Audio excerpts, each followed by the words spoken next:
Alhamdoulilah TV, la chaîne des valeurs et des vertus.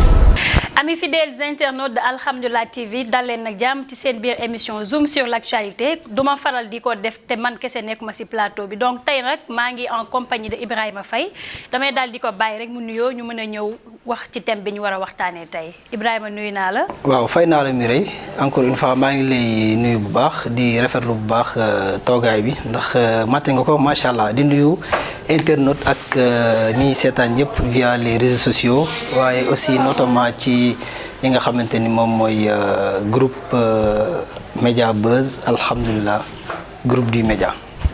comme ni ngeen ko gisee rek récemment président de la république génn na def benn discours bi nga xamante ne waxaale na ci lu jëm ci financement des jeunes donc moom la ñuy daal di waxtaanee tey mu nekk 350 milliards bi mu leen financé donc balaa ñuy wëyal waxtaan bi rek dañuy daal di wax ci li nga xam ne moo nekk immigration clandestine bokkoon na ci li tax jeunes yi gënoon dem parce que dañ doon jooy li nekk manque d'emploi donc la mooy sa xalaat ci loolu noonu ndax c'était pas trop tard financement bi nii. effectivement parce que boo xoolee le président de la république dafa mel ni dafa dem ba ci mur bi mu sës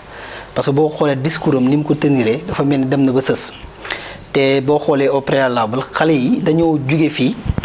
di dem ci gaal gi waaye benn mot la ñu wax ñu ne Barça wala Barsaq nga xam ne loolu c'est grave parce que dem nañ ba gis nañ ni xëyu ndaw yi dafa am problème. boo xoolee am na yeneen pàcc yi nga xamante ni yooyu pour xëyu ndaw yi la lu mel ni ay ANPEJ ay FONGIP ba ci récemment DER bi voilà ba ci PADES yooyu yëpp dañ ko tegoon ay structures yoo xamante ni ay mécanismes yu fi nguur gi tegoon mais juste pour jéem a xool nan la ndaw yi jéemee am xëy waaye gis nañ ni dafa mel ni aussi ba tey lajj dafa am moo tax bon récemment mu génnee 350 milliards boo xamante ni da ko destiné aux jeunes. waaye yaakaaroo tamit ni que jeunes yi ñoom dañuy xaar li nga xamante ne mooy yenn liggéey rek ñu ci ëpp ci lañ focalisé wu mooy ku jóge rek ne gestion lay def ku jóge rek ne administration laa bëgg a liggéey pourquoi pas ñu démarqué wu ci yeneen yi nga xam ne mooy zoologie lu jëm ci wàllum études yu jëm ci forêt yi lu jëm ci wàllum biologie yooyu yëpp mu ngi fii horticulture mu ngi fii tamit donc yu bëri secteurs yi bëri nañ fi lan moo tax ku ci nekk rek bëgg a focalisé wu ci lii nii laa bëgg a def rek ñëpp bëgg see dem te yeneen secteurs yi nekk fii. waaw xam nga emploi des jeunes dafa nekk problématique boo xamante ni boo xamante ni bon jàpp naa ni ñi ko mën a régler bëriwul ndax même boo demee ci en Europe aussi tamit même chose la parce que dafa am day laal deux aspects les salariés ak les non salariés te loolu les non salariés mooy ñi nga xamante ni ñoom ñoo nekk milieu informel bi ñoom ñoo ci nekk te de ce fait que yow mi nga xamante ni da nga am diplôme parce que wax nañ sax ni kii chômé mooy ki nga xamante ni moo am un diplôme ba pare sans exercice nga xam ne loolu noonu dafay des de ce fait que ñoom ci boppam nguur gi ñoom ñoo war a teg ay mécanismes wax naa ko DER bi aussi ñu ngi koy critiquer parce que nee nañ dem nañ ba ci biir ne DER bi dafa nekk politique politicienne parce que boo nekkee seen côté ñoom dinañ la financer mais boo newul seen côté dinañ la financer léegi nag le président dafa war a dalalaat xelam waaye encore une fois teg ñi nga xamante ni l'homme qu'il faut à la place qu'il faut mu bañ a nekk rek mbir moo xamante ni aussi ay mbuxum da ciy am ay yoo xamante ni daal da ngay boo seetee ba ci biir da ngay xam ne lii nii politique politicienne kese la. waaw pour rappel rek ANPEJ tam mu ngi fini pour accompagner jeunes yi tamit di leen assister ci li nga xam ne mooy projet yi ñu bëgg ak naka lañ koy defee donc jeunes yi tamit est-ce que am nañu la bonne information pour mën a dem ci ñooyu noonu pour ñu mën leen financer. waaw xam nga d'abord ñoom dafa bu njëkk ba fii Abdoulaye Wade nekkee le président Abdoulaye Wade tegoon na benn comité de permanent boo xamante ni yow ku bëgg liggéey da ngay dem jege ko ñu jël say filiation jël say information yëpp. bind nga def sa projet ñu def étude de projet bi xool ndax ba xam yow ban capacité nga am ndax sa niveau d'étude yooyu yëpp ñu xool ko man jàpp naa ni du mbir am na fu mu toll rek nga ñëw rek ne non nañ génne 350 milliards joxe ko noonu mais d'abord dafay am ay étude day am une organisation boo xamante ni de ce fait que lii nii kat am na nuñ ko war a tëralee mais bu fekkee jeunesse bi dafa révolté wu nga génn def benn discours ne déglu naa leen waaye dégg naa leen. saa si rek gi génne benn 350 milliards boo xamante ni 350 milliards il faut tamit ñu wax ni du woon loo xamante ni dafay nekk parce que dañu ko lebaloon parce que loolu dafa moom moo doon benn projet la bon boo xamante ni moom moo doon financé li ñuy wax PSE ak li nga xamante ni mooy projet PAP 2 bi nga xamante ni le président da ko tegoon foofu en réserve mais dafa dem ba gis ni jeunes yi révolté wu nañ si la génnee loolu mu mel ni mbir yi affaire dëbb daaxe la moom dañuy jël fii dëbb fii defar fii te loolu warul demee noonu njiitu réew boo ko nekkee wala boo nekkee ci réew dafa am loo xamante ni yow yaa ko war a ménager ci sa jeunesse bi parce que dafa am loo xamante ni man 350 milliards sax daf may jaaxal parce que bon rëy na rëyul parce que rëy na ci les consommateurs mais ñi nga xamante ni lu mel ni état nu mu toll nga xamante ni budget rek day nekk 4000 milliards bu ñu ci génnee 350 milliards man reetaan la may def. waaw ba si 350 milliards yooyu am na conseil national de l'insertion des jeunes bi nga xamante ne teg nañ ko fi pour wàllum saytu ak jeunes yi nga xam ne bëgg nañ pour ñu financer leen donc pour leeral aussi que 350 milliards yooyu nekkul pour 2021 kese 150 milliards la pour 2021 100 milliards pour 2022 ak 100 milliards tamit pour 2023 donc si diiru 2021 la ba 2023 donc loolu noonu pour nit ñi bàyyi xel pour ñu bañ a yaakaar ni que ci année bii nii la ñu war a financer ñëpp. nit yi tam nañ bañ tamit di ne man am naa ay diplôme jàng naa ba nga xam ne fii nii laa toll tey jii nii yenn liggéey du ma ko def jikko yooyu tamit ñu bàyyi ko na ku nekk def li nga xamante ne mooy li nga bëgg nga am si li nga xam ne moom nga ciy suturloo pour nit ñi mën a avancer daal. man de je vois que c'est juste un outil de propagande pour les échéances électorales yii di ñëw nga xamante ni xam nga boo xoolee nee na département bu nekk dafay teg benn bureau. léegi département bu fekkee ne dafay teg bureau aussi dafay teg ñi nga xamante ne mooy seen ndaw mooy li ma doon wax sànq day nekk benn mbir boo xamante ni politicienne bi ma doon wax mooy ñëwaat foofu noonu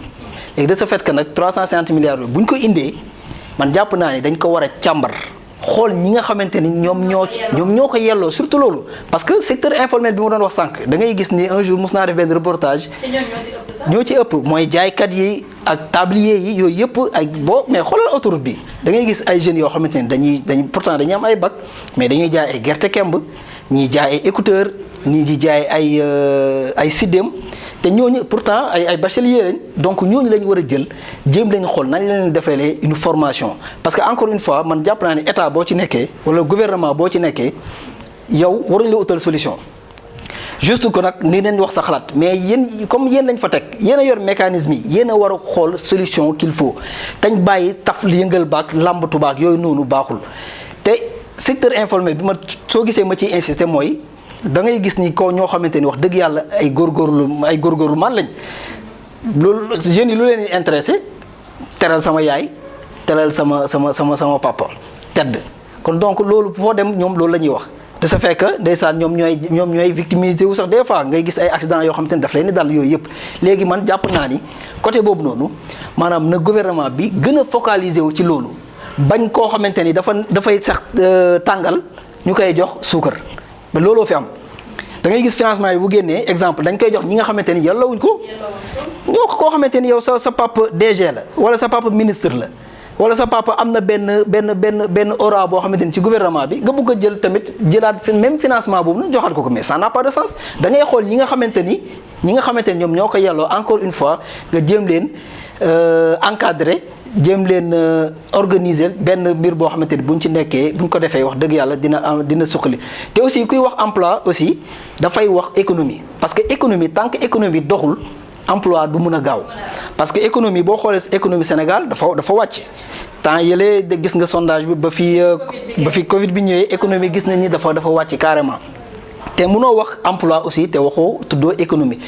il faut échange di am jaay bi di am milieu yi nga xamante ni ñoom moo concerné économie lu mel ni tourisme lu mel ni côté li nga xamante ni moom mooy jënd ak jaay bi ak dem ak dikk bi yooyu yëpp maanaam muy dox mu xamante ni dafa am benn échange boo xamante ni moom moo nekk ci biir te loolu noonu moom mooy mottali li nga xamante ni moom mooy emploi bi. ak tamit ñu def ay programme de sensibilisation pour wan jeunes yi gën leen expliquer yeneen secteurs yi pour ñu bañ di focaliser ci secteurs yi nga xam ne moo fi nekk li jëm ci horticulture bi gën leen expliquer parce que jeunes yi tamit ñu ci bëri xamuñu secteurs yooyu moo tax nekk ñu di ci investir donc loolu tamit c'est un problème secteurs yi bëri nañ fi tonk ci milieu entrepreneuriat bi jeunes yu bëri léegi ku ci nekk yaa ngi def li nga xam ne mooy sa projet mais financement la ñu amul. donc loolu tamit war nañ ci bàyyi xel conseil bi ni nga xam ne teg nañ ko fi pour wàllum ñëw di consulter lépp lu jëm ci wàllum projet ñu mën leen aussi def ay campagne de sensibilisation waxtaan ak. man jàpp naa ne sax Mireille lii financement am na de mais problème mooy li ma doon wax sànq financement bi dafa demee boor maanaam tant que génnewuñ politicienne bi du dem xam nga DER bi am na ñu ko indexé ki nga xamante ni moom moo ko jiite bañ ko joxee DER parce que boo xoolee 30 milliards yi nga xamante ni génne woon nañ leen ko année précédente bi ñu bëri gisuñu seen bopp boo xoolee sax dañ naan la bu ñu lay recruter wala bu ñu lay jox financement fan nga bokk lañ lay wax boo nee APR ñu privilège la boo nekkul APR duñu la privilège loolu au nom de quoi te xaalis boobu encore une fois sunu xaalis la il faut le président de la République encore une fois mu xam ni moom sunu serviteur la mais mënoo nekk nag sunu serviteur ba pare nag di ñu exiger yoo xamante ni wax dëgg yàlla amul te ci beneen côté bi xam nga man jàpp naa ni yow bu fekkente ni tu es le chef de l'État le chef suprême des armées yow toutes les informations nga koy am en temps réel man jàpp naa ne nag wax dëgg yàlla mbir boo fa tegee nit bu ko liggéeyul comme ni mu waree mais da nga ko fa war a jëlee te ñu bàyyi complexe bi nga xamante ni moom moo am ci biir gouvernement bi daal man daal loolu laa gisoon. voilà comme ni ngeen ko gisee rek message bi ñuy lancé mooy jeunes yi nañu gën a dem ci secteur yi nga xam ne ay financement lañ yore ñu gën a am ay information yu leen leer pour ñu mën leen financer. donc Ibrahima damay daal di la remercier waxtaan bi j'espère que dina leen amal solo bu baax a baax may daal di la bàyyi nga remercier internet bi doon seetaan. di la remercier di wax ni daal na jeunes yi le président li mu wax dañ koy rafetlu wax dëgg yàlla c'est une volonté nag mais nag nañ ko def ni ñu ko war a defee parce que doo génne benn xaalis rek